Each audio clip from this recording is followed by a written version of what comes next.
Hi, are you above the age of 40 and struggling with your abdominal fat? Are you finding it difficult to keep your waistline under control? Then this video is for you. In this video, I'm going to cover one, the health risks with having higher abdominal fat. Number two, the reasons or the causes that lead to accumulation of fat on your abdomen. And number three, what can you do to get rid of this waistline? So watch this video. This video is the abdominal fat reduction formula.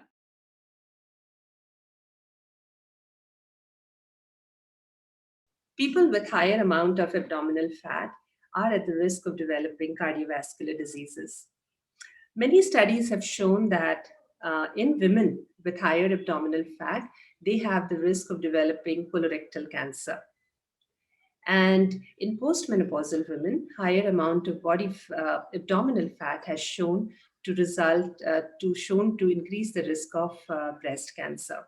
So it's very important that we put this beast under control. Now, having higher amount of abdominal fat is also not aesthetically pleasing, but I'm not going to worry about that. The health risks are much higher than trying to look beautiful in front of the mirror. So I'm going to cover it from a health risk point of view. Uh, and before I share what you can do to reduce the abdominal fat, I will explain I will explain why the accumulation of fat in our abdomen happens, and that is primarily controlled by primarily. There are a lot of other factors, but primarily three hormones are at play. Number one is insulin. Insulin is an anabolic hormone. So whenever there is a spike of insulin in our body, it instructs the body to store fat. Uh, and that fat can be anywhere in the body, abdomen included.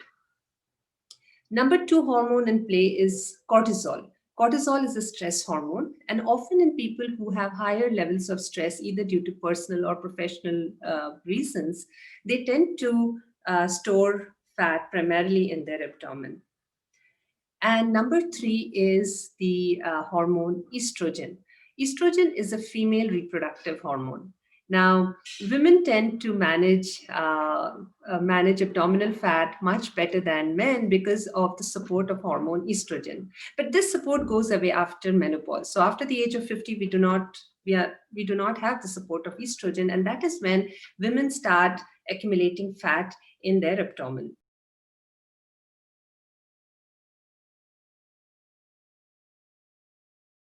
And in the next section, I'm going to explain to you how we can regulate, maintain, and balance the hormones to get rid of this abdominal fat. I also want to make one thing very clear.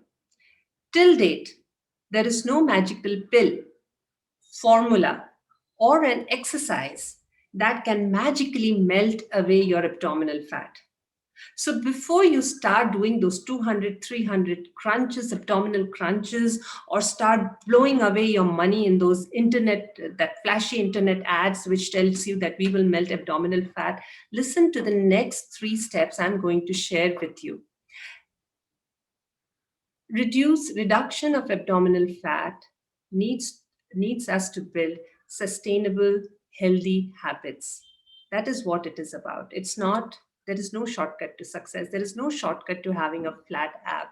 It all needs patience, it needs practice, it needs healthy habits. So, the next part of the video and the most important part of this video. Number one, so we spoke about the hormone insulin. How do we balance? So if spike in insulin is raising the abdominal body fat, then what we need to understand is how to keep insulin under control so the accumulation of fat in our body is lesser.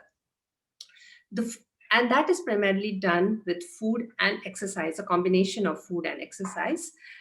Certain food helps to balance your insulin levels, and I'm going to share those food. One is consume more of whole food. For example, rava, ragi, jowar, bajra, atta, dals, pulses, legumes. These are whole grains. Try to consume as much whole grains as possible when compared to processed and refined grains. Add protein in every meal, and they can come from non-vegetarian sources or vegetarian sources. Non-vegetarian sources include chicken, egg, fish, and vegetarian sources include dairy or soya products. Add salad in every meal. Salads help to balance your insulin levels. Number two is exercise. So first was food. Number two is exercise. Exercising helps a sugar uptake in your cells. So the sugar that is flowing in our bloodstream, when we exercise, it gets absorbed by the cell. The uptake increases. So exercising helps to balance the insulin levels. We must exercise 30 to 45 minutes per day, 6 days a week to manage the insulin levels. Now, and through exercise. Now, exercising not only balances insulin, it also helps to manage the cortisol levels by releasing happy hormones in our body. So, exercise not just to balance insulin, but also to manage your cortisol levels, which will bring down the accumulation of abdominal fat. Number three, sleep.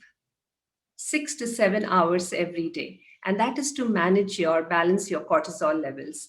Sleep is the time which helps us get over the stress that we have accumulated through the day. So sleeping is extremely important. So three things: eat well, exercise regularly, and sleep 6 to 7 hours every day, and see your abdominal fat melt away. And if you like this video, do not forget to share and subscribe to our channel. Thank you.